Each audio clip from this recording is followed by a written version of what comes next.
નમસ્કાર દોસ્તો, આજે લેબગ્રોન ડાયમંડ વિશે વાત કરવી. સુરતની અંદર લેબગ્રોન ડાયમંડમાં ઘણા બધા લોકો સંકળાયેલા છે, પણ પહેલાં આપણે વાત કરીએ કે અન્ય દેશો જે કોઈ વસ્તુ પ્રોડક્ટ બનાવી રહ્યા છે, અઠવાડિયામાં 10 થી 20 પ્રોડક્ટ એવી બહાર પાડી દે જે 10 રૂપિયાથી 100 રૂપિયા સુધીની આપણને અહીં મળે છે. ઘેરે લાવીને ખોખામાંથી ખોલો તા ભાંગી ગયેલી કાં તૂટી ગયેલી કાં ખોટકાઈ ગયેલી નીકળે, છતાં એ ફલાણું મેડ ઇન એની વાહે લાગે છે અને એ દેશ એમાંથી રોજીરોટી કમાઈ રહ્યો છે. હજારો લાખો લોકો એમાં રોજીરોટી પૂરી પાડી રહ્યા છે. હવે 10 રૂપિયાની ભાંગલી તૂટલી વસ્તુમાં જો એ કોન્ફિડન્ટથી વેચે અને કેટલાય દેશોની અંદર સપ્લાય કરે છે. આપણે જે લેબગ્રોન ડાયમંડની શોધ કરી છે અને લેબગ્રોન ડાયમંડ આપણે જે લોકો એમાં કામ કરી રહ્યા છે, એમાં લેબર કામ કરતા હોય કે એમાં લેવેશનું કામ કરતા હોય કે એની ફેક્ટરી ચલાવતા હોય કે એનું ઉત્પાદન કરતા હોય, પણ આપણા દુર્ભાગ્ય એવા છે કે આપણા લોકો એને ખોટામાં ખપાવવા કોશિશ કરી રહ્યા છે. આપણો છોકરો બાડો આપણે કહીએ તો ગામ તો કહેવાનું છે.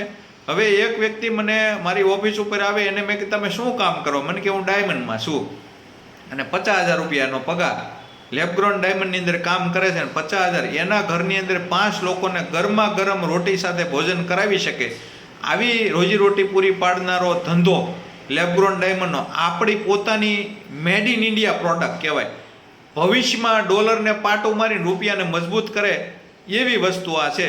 પણ મૂળ આપણે એને દુનિયાને બતાવવું પડે, દુનિયાને ઘેલું લગાડવું પડે કે અમારો લેબગ્રોન ડાયમંડ છે, એની ચમકની હારમાં બીજા કોઈની ચમક નથી આવતી અને લેબગ્રોન એ લેબગ્રોન, બાકી બધું ઠીક.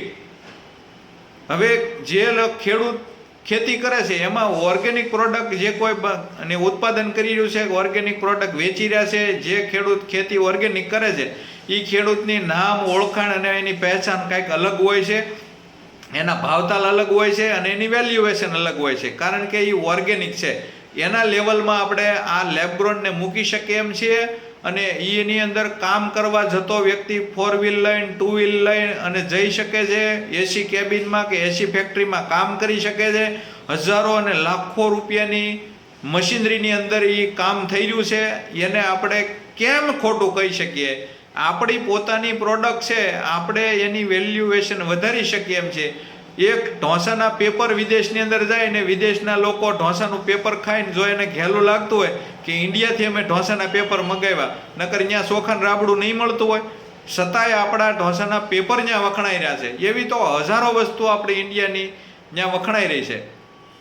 તો આપણે આ લેબગ્રોન ડાયમંડને પ્રાધાન્ય આપવું જોઈએ, એની નિંદા ક્યારેય ન કરવી જોઈએ. આની સાથે લેબર કામ સાથે સંકળાયેલા હોય કે લેવેશ કરતા હોય કે ફેક્ટરી ચલાવતા હોય કે આનું ઉત્પાદન કરતા હોય, દરેક લોકો સુધી આ વિડીયો પહોંચાડજો અને તમે તમારા મંતવ્યો જણાવજો. એક ઝેર જેવી વસ્તુ તમાકુની પડીકીની અંદર નાખી અને કંપની આપતી હોય, છતાં આપણે ગીંજામાં આખો દિવસ લઈને આટા મારી શકીએ અને આપણે એની વગર ઘડી ક્યાંય ન હાલતું હોય, તો આ લેબગ્રોન તો આપણી સારી વસ્તુ છે, આપણને રોજીરોટી આપી શકે એમ છે. અને અન્ય દેશનો માણસ નો રૂડો રૂપાળો હોય ને જો આપણી લેબગ્રોનની જ્વેલરી પહેરી અને કોકને ગમતો થઈ જાય એવો દેખાવા મળે તો પછી આ લેબગ્રોનની હારમાં બીજું શું આવે? એટલે લેબગ્રોનને આશામાં ખપાવવા માટે, એની વેલ્યુએશન વધારવા માટે આપણા લોકોને એકજૂટ થઈ અને લેબગ્રોનનું લોકોને ઘેલું લગાડો તો લેબગ્રોન બહુ સારી વસ્તુ છે અને આપણા દેશની પ્રોડક્ટ છે. એટલે કે આપણું ઉત્પાદન છે એ ભવિષ્યમાં આપણને રોજીરોટી પૂરી પાડી શકે એમ નહીં, અત્યારે પાડી રહ્યું છે. તો તમે તમારા મંતવ્યો કોમેન્ટ ચોક્કસ જણાવજો. ધન્યવાદ.